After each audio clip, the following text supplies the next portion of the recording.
Fashion is a cutthroat business. Have you ever seen Meryl Streep in the movie Devil Wears Prada? She's so mean in that movie. And you know, I used to think that that's just a work of fiction, an exaggeration in a way. But sometimes the real world can be much scarier. Here's a dress that I designed, by the way. Pretty cool stuff.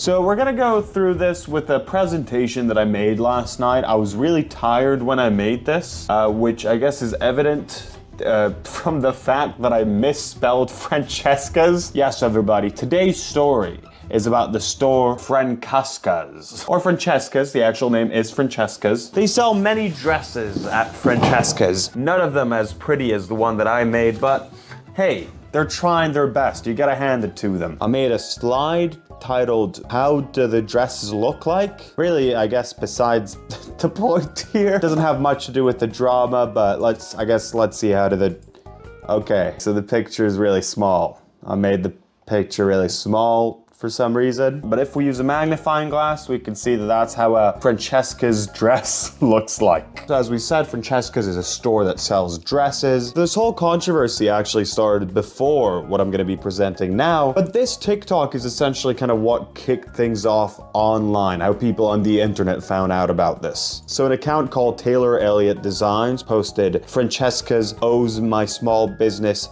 $12,818. That is a big number. I can't help but notice that they decided to spell Francesca in a different way than what I did. But you know, to each their own. As you can see, I made it so if you click on this, you can see a link. Let's click on the link. Taylor Elliott deleted the original TikTok, so this is really all we can see. The purchase order was for $12,818. We gave them net 62. They gave them a net? We'll never know the rest of that TikTok. We don't have the context. She may have given them a physical net. This person alleges perhaps that Francesca's owes their small business this much money, which is insane. We can't watch the full TikTok. This is how you find Taylor Elliott Design's products. Anyways, this kind of kicked off a lot of people sharing similar experiences, so I guess we'll find out about this story through that. I just wrote Mugsby on the screen when I made this. And I put this picture. Francesca's owes my small business $132,461.92. A crazy number. Can't get over this number. They stopped paying us in November, which is the oldest purchase order that they owe us for, and we have 5 other purchase orders since then that total that amount. A reoccurring issue by Francesca's. This is the second account that we see talking about this, about late to non-existent payments for actual shipments of like dresses and clothes and stuff. Mugsby also makes clothes. I love hot dads. They make clothes and little products and sippy cups. Better late than pregnant. From what we understand here, they ship the products. Purchase orders sitting in our warehouse currently, 5 other purchase orders since then. 5 purchase orders that Francesca's have, I think, to my understanding, received and haven't paid for. Which is called theft. If you take something that you're supposed to pay for and then don't pay for it, I'm pretty sure that's theft, but I'm not alleging anything. Everything that I say here is alleged. I'm scared of businesses suing me. So don't be too stressed out about me. I'm not a guy you should sue because that would be mean for me, and I'm not even alleging those things. Please don't sue me.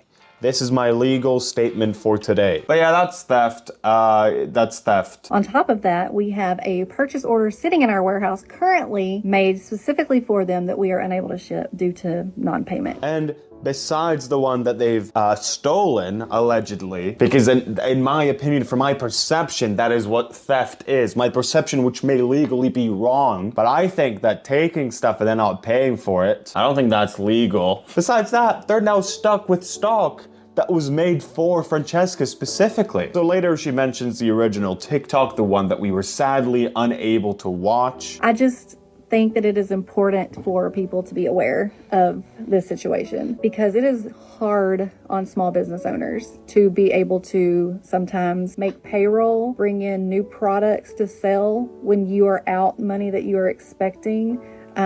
Summer is notoriously slow for a lot of small business owners, us included, and we rely on money that we're owed to be able to cover those types of, costs.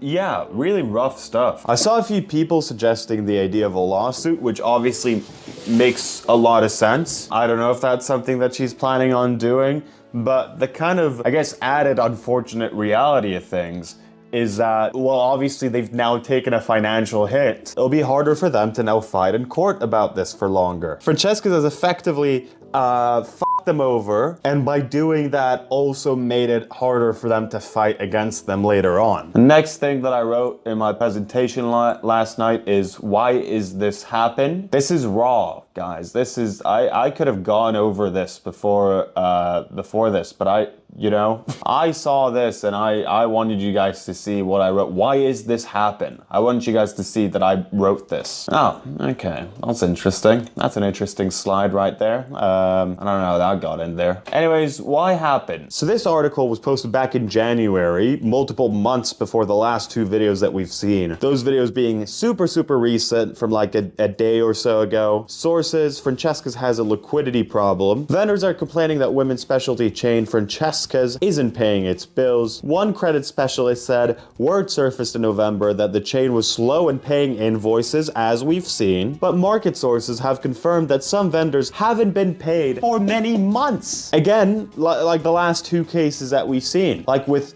Mugsby. I love saying that word. I was looking for another reason to say Mugsby. Just like with Mugsby, guys. Many of those impacted are smaller companies that can't afford to not get paid. Because they are largely unfactored, they take on the risk alone each time they ship an order. One vendor in this position told Sourcing Journal that it won't be shipping a new order to Francesca's that's already been made, even though it remains responsible for paying its supplier. Because smaller vendors aren't getting paid, they're often the first to get wind that something might be amiss on the liquidity front, which essentially means that Francesca's doesn't have any real cash to pay people with. Stories range from promises made by someone high up at Francesca's that payment would be made promptly only to be reneged, as well as the changing of vendor invoice terms from 30 days to 90 days by the retailer. And the prices that are mentioned here are of overdue accounts that are in the 100,000s plus range. In the same article, we got a statement from Francesca's addressing everything. I'll read it in my best business voice. Francesca's highly values our vendor partnerships. We are working through some short-term changes with select vendors. Francesca's business is strong, and we look forward to fruitful 2024. This is bullshit. May I remind you, this statement was given back in January. They said they're looking forward to a fruitful 2024. The videos we've seen are from a day ago. But you know what? Maybe I should take their word for it. After all, when has ever a business lied about their level of success? And I know you must be wondering, is this an isolated issue? Is it just those two people that we've seen? Obviously not. What a, Jesus Christ. The design of this presentation, I think maybe could have been made better. So this TikTok is by Haley Liz Designs. It also stitched that Taylor Elliot Designs TikTok that we've seen earlier. Glad I saw this video when I did. Here's my experience with Francesca's. I have been in communication with them since September of last year. September. They're looking forward to a fruitful 2024. September. They said it's been going on since September. They reached out to me asking, can we carry some of your products in our stores? Basically, the communication from the beginning was very poor. I had sent them some free samples and didn't receive a response for months. I just felt like from the beginning, like something was a little off. However, I have never worked with a large retailer before, so I just kind of assumed like, yeah, it's kind of slow. This is how it works. Which is so disheartening to hear. There's so many stories from when like these bigger brands decide to work with like smaller vendors. They just use their position of power. They use the fact that maybe the companies that they're working with are a bit smaller, and then they just push them over all the time. I can imagine getting a $12,000 order and not getting paid with net 60 terms. Like, that's already generous. I haven't received any purchase orders from them yet. They've still, like, for months have been kind of ghosting. So this is a person who hasn't gotten any, they have yet to been fucked over by Francesca's. Just a horrible working experience. They contacted her and then they're not talking to her now. I've decided to terminate my relationship with them. Apparently they've done this to several businesses. I don't know if they're about to file bankruptcy. That kind of seems like... No, I don't know. I don't think they are, because they just said in a statement that they're looking forward to a very fruitful 2024. So I'm pretty sure they're okay. I'm pretty sure they're doing all right. Companies need to do better. I've been seeing this often lately. I hate to see like the exploitation of small businesses. Yep. More recently, Sourcing Journal released this article, a success story, how Francesca's beat bankruptcy with a new tween brand and resale partnership. Now, they probably beat it by not paying a bunch of people. Allegedly, and this is based on alleged thoughts. That's probably how they beat that. Well, that's that. Feel free to check out Maine Pineley's new video. He's a struggling small channel, and you know, even though I'm evil Pineley, I thought maybe I should help this guy out with his channel, with his YouTube channel. We're getting close to 100K. When that happens, I'll do a video about pencils. I've promised this. It's at 100K. I get comments about this all the time, and I have it in my dreams. Your comments are in my dreams about the pencil video. So I'm doing it, okay? At 100K.